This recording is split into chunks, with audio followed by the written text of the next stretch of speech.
کیوں آنکھ ملائی تھی، کیوں آگ لگا۔ تو دروازے کھول دے گا۔ آج عورتیں شوہروں سے منہ چلاتی ہیں۔ آقا کریم صلی اللہ علیہ وسلم فرماتے ہیں کہ جو عورت اس حالت میں انتقال کرے کہ اس کا شوہر اس سے ناراض ہو، ایسی عورت جہنم میں جائے گی۔ اور اگر کسی جنتی عورت کو دیکھنا ہو تو اس عورت کو دیکھے جس کا شوہر اس سے راضی ہو، اور اس حالت میں اس کا انتقال ہو کہ اس کا شوہر اس سے راضی ہو، وہ عورت جنتی عورت ہے۔ اے خاتون جنت کی کنیزوں، آج تو عورتیں شوہر کی اجازت کے بغیر کہیں بھی چلی جاتی ہیں، شوہر کے حکم کے بغیر کہیں بھی چلی جاتی۔ شوہر کام پہ نکلا، ادھر یہ نکل گئی، اس کے گھر بیٹھ، اس کے گھر بیٹھ، یہاں جا وہاں جا۔ یاد رکھیں، اگر شوہر منع کر دے تو بیوی کو یہ حق نہیں کہ وہ اپنے باپ کے گھر بھی جائے، اپنی ماں کے گھر بھی جائے، کیونکہ نکاح کے بعد، شادی کے بعد ماں باپ سے بڑا حق ایک عورت پر اس کے شوہر کا ہوتا ہے۔ آقا کریم علیہ السلام فرماتے ہیں کہ اگر اسلام میں اللہ کے سوا کسی کو سجدہ کرنے کی اجازت ہوتی تو میں عورتوں کو حکم دیتا کہ وہ اپنے شوہر کو سجدہ کرے، لیکن چونکہ کسی کو غیر اللہ کو سجدہ کرنے کی اجازت نہیں۔ یہاں مجھے ایک حدیث پاک یاد آتی ہے، خواتین غور سے سنیں۔ آج کل اگر شوہر ماں باپ کے گھر نہ بھیجے، بہنوں کے گھر نہ بھیجے، شادی میں نہ بھیجے، تو عورتیں پنچایت بٹھا دیتی ہے کہ مجھے یہاں نہیں بھیجتے، وہاں نہیں بھیجتے، اور گھر کی عزت باہر آتی ہے۔ آئیے دل کے کانوں سے اس حدیث پاک کو سنیں۔ ایک صحابی دور رسالت میں اپنے گھر سے نکلتے ہیں، اور گھر سے نکلتے وقت اپنی بیوی کو کہتے ہیں، دیکھو جب تک میں سفر سے واپس نہ آ جاؤں تم گھر سے باہر مت نکلنا، حتیٰ کہ تم اپنے ماں باپ کے گھر بھی مت جانا جب تک کہ میں نہ آ جاؤں۔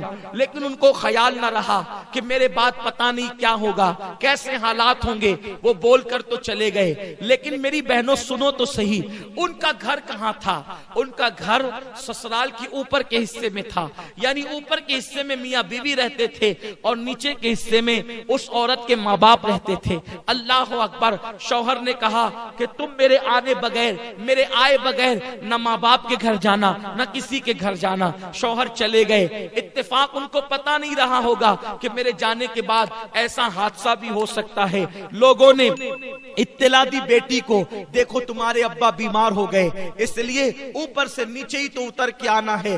اس نے کہا کہ میرے شوہر نے منع کیا ہے کہیں جانے کے لیے، اس لیے میں نہیں جاؤں گی۔ اللہ اکبر! جب طبیعت زیادہ خراب ہوئی، طبیعت زیادہ سیریس ہوئی، تو لوگوں نے کہا ایسا لگتا ہے اب تمہارے باپ بچیں گے نہیں، ان کا انتقال ہو جائے گا، ذرا آ کر اپنے باپ کو دیکھ تو لو، دو باتیں تو آخری میں کر لو۔ میری بہنوں آپ سمجھ سکتی ہو، جب باپ مرنے والا ہو تو کس بیٹی کی تمنا نہیں کہ وہ اپنے باپ سے بات کر لے؟ مگر کل کی عورتیں شوہر کی کتنی فرما بردار ہوا کرتی تھی، خاون کی کتنی فرما بردار ہوا کرتی تھی۔ اس عورت نے کہا میں پہلے ایک کام کرتی ہوں، جب تک میں اللہ کے رسول سے اجازت نہ لے لوں، حضور جب تک اجازت نہیں دیں گے میں اپنے ماں باپ کے گھر نہیں جاؤں گی، کیونکہ میرے شوہر نے منع کیا ہے۔ اللہ اکبر! اس نے ایک شخص کو بھیجا کہ جاؤ اللہ کے محبوب سے پوچھو کہ کیا میرے شوہر نے منع کیا ہے گھر سے باہر نکلنے کے لیے، تو میں گھر سے باہر نکل کر اپنے باپ کو دیکھ سکتی ہوں، بیمار باپ کی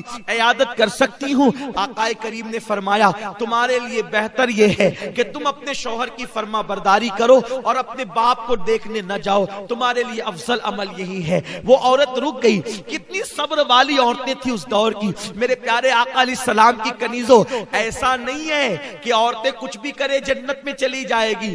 جنت میں جانے کے لیے قربانی دینی پڑے گی۔ میرے پیارے تکلیف تھی کہ میں اپنے باپ کی آخری شکل بھی دیکھ نہ سکی، مگر شوہر سے کوئی شکایت نہ تھی، اس لیے کہ وہ عورت جانتی تھی کہ میرے شوہر کو تھوڑی پتا تھا کہ وہ یہ کہہ کے جائیں گے اور میرے باپ کا انتقال ہو جائے گا۔ اللہ اکبر!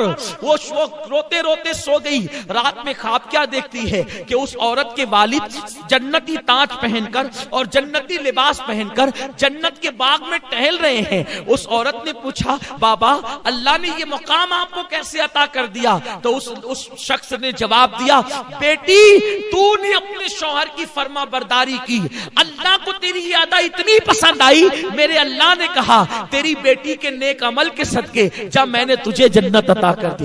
عمل بیٹی نے کیا ہے اور بیٹی شوہر کی فرما بردار بنی تو اس کے باپ کو جنت مل گئی۔ اے خاتون جنت کی کنیزوں، اسی لیے میرے آقا فرماتے ہیں چوتھی چیز جو عورت اپنے شوہر کی فرما برداری کرے، وفاداری کرے، شوہر کو راضی کر لے، ایسی عورتیں جنت میں جائے گی اور آٹھوں دروازے ان کے لیے کھول دیے جائیں گے۔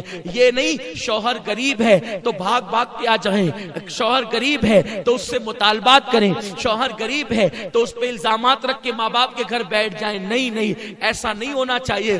غریبی امیری لگی ہوئی ہے، دولت آج کسی کے آنگن میں ہے، کل کسی کے آنگن میں ہے۔ وفادار بیوی اللہ کی نظر میں بھی عزت پاتی ہے اور دنیا کی نظر میں بھی عزت پاتی ہے، دولت کی کوئی حیثیت نہیں ہے۔ ماں باپ نے جس گھر میں تمہیں بیاہ دیا اب اسی کے ساتھ اپنا نباہ کرو، دوسری طرف نظر مت کرو۔ اے خاتون جنت کی کنیزوں، چار چیزیں پیدا کر لو۔ پہلی چیز نماز کی پابندی، دوسری چیز رمضان شریف کے روزوں کی پابندی، تیسری چیز پردے اور حیا کی حفاظت اور چوتھی چیز شوہر کی فرما برداری۔